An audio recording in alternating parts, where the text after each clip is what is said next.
இன்னைக்கு நம்மளோட சேனல்ல குல்ஃபி ஐஸ் பிசினஸ் பத்தி தான் பார்க்க போறோம். குல்ஃபி ஐஸ் நார்மலா எப்படி பண்ணுவாங்க அப்படின்னு பாத்தீங்கன்னா ரெண்டு வகையா பண்ணுவாங்க. ஒன்னு வந்துட்டு பால் பவுடர் வச்சு பண்ணுவாங்க.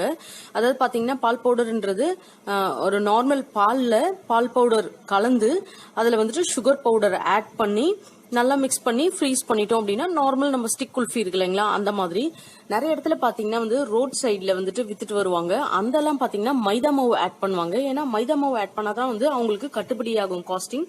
ஸோ மைதா மாவு, பால் பவுடர், தண்ணி, சர்க்கரை இது எல்லாமே வந்துட்டு மிக்ஸ் பண்ணிட்டு அவங்க ஃப்ரீஸ் பண்ணிட்டாங்க அப்படின்னா எந்த டிஃபரன்ஸுமே தெரியாது. இப்ப எசன்ஸ் ஊத்திடுவாங்க, குல்ஃபி ஐஸோட எசன்ஸ், அப்புறம் கொஞ்சம் ஏலக்காய் பொடி போட்டாங்கன்னா அவங்களுக்கு தெரியாது. ஸோ ரெண்டு வெரைட்டிஸ். இப்போ நம்ம பார்க்க போறது பாத்தீங்கன்னா கொஞ்சம் பிராண்டடா பண்ணணும். இது பால் பவுடர் வச்சுதான் இவங்க பண்ணுவாங்க. இவங்க பண்றதும் ஸோ பால் பவுடர் மைதா மாவு ரேஷியோ தான். பட் மைதா மாவோட ரேஷியோ வந்துட்டு கம்மியா வந்து யூஸ் பண்ணுவாங்க. இந்த குல்ஃபியை பொறுத்த அளவுக்கு பாத்தீங்கன்னா நீங்க எந்தெந்த இடத்துலதான் இதை சேல்ஸ் பண்ணா நமக்கு ப்ராஃபிட்டபிளா இருக்கும், மாசத்துக்கே வந்துட்டு பாத்தீங்கன்னா நமக்கு நல்ல இன்கம் மோர் தென் வந்துட்டு 60,000 70,000 earn பண்ண முடியும். ஃபர்ஸ்ட் லொகேஷன் பாத்தீங்கன்னா கேஃப்டீரியாஸ், அதாவது பிபிஓ கம்பெனிஸ், ஐடி கம்பெனிஸ்ல இருக்கிற கேஃப்டீரியாஸ்ல வந்து இது சேல்ஸ் பண்றது. ரெண்டாவது பாத்தீங்கன்னா மால்ஸ், அதாவது தியேட்டர்ஸ் இருக்கும் பாத்தீங்களா, அந்த மால்ஸ். மூணாவது பாத்தீங்கன்னா supermarkets out side.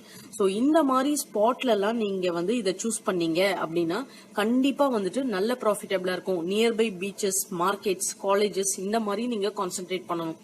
Kulfi ஐஸ்க்குன்னு unique shops, அதாவது வந்து ஸ்டால்ஸ் மாதிரியும் நீங்க வைக்கலாம், இல்ல கடை மாதிரியும் வைக்கலாம். டெம்பரவரியா மூவ்மெண்ட் ஆகுற மாதிரி மொபைல் வெஹிக்கிள்ஸ்லயும் நீங்க வைக்கலாம்.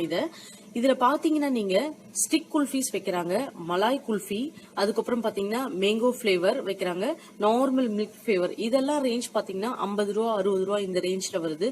இது இல்லாம பிளேட்ஸ்ல கியூப்ஸ் வந்து கட் பண்ணி அதுல மேல வந்துட்டு பெப்பர், சாட் மசாலா அது போட்டு கொடுக்குறாங்க. இது வந்து கொய்யாப்பழம் பிளேவர் நீங்க பாத்துட்டு இருக்கிறது.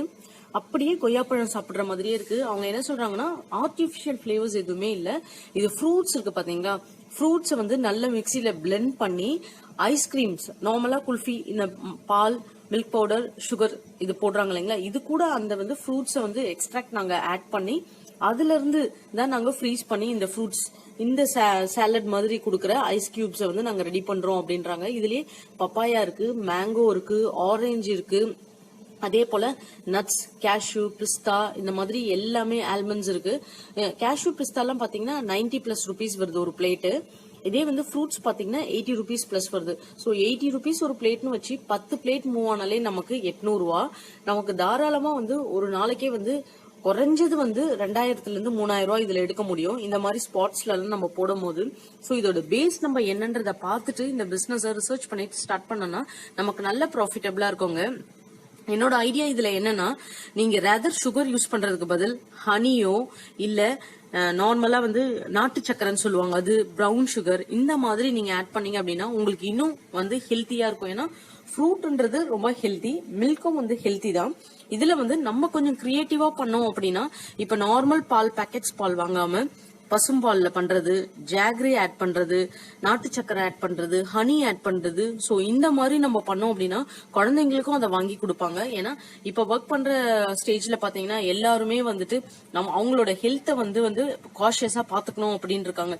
சோ இந்த மாதிரி ஒரு ஷாப், நீங்க ஐஸ்கிரீம் ஷாப் ஆரம்பிச்சீங்கன்னா உங்களுக்கு நல்ல வரவேற்பு இருக்கும். உங்களுக்குன்னு ஓன் பிராண்ட் கிரியேட் பண்ணிக்கோங்க. FSSAIயும் GSTயும் ஆல்ரெடி நம்ம சேனல்ல போட்டிருக்கேன், ஃப்ரீயா எப்படி ரெஜிஸ்டர் பண்றதுன்னு. அது ரெண்டும் பண்ணா போதும். அது ரெண்டும் பண்ணிட்டு நீங்க உங்களோட கம்பெனி வந்துட்டு FSSAI வாங்கிடுங்க. FSSAI வாங்கிட்டீங்கன்னா தாராளமா வந்துட்டு நீங்க மால்ஸ்ல, அதுக்கப்புறம் ஐடி கம்பெனிஸ்ல FSSAIயும் SSI ரெஜிஸ்ட்ரேஷனும் GSTயும் இதுதான் கேட்பாங்க. அட்மினிஸ்ட்ரேஷன் அப்படின்னு இருப்பாங்க, அவங்கள போய் ரீச் பண்ணீங்கன்னா இங்க ஸ்டால் போடணும் என்ன ப்ரொசீஜர்னா அவங்க உங்களுக்கு ப்ரொசீஜர் சொல்லிடுவாங்க.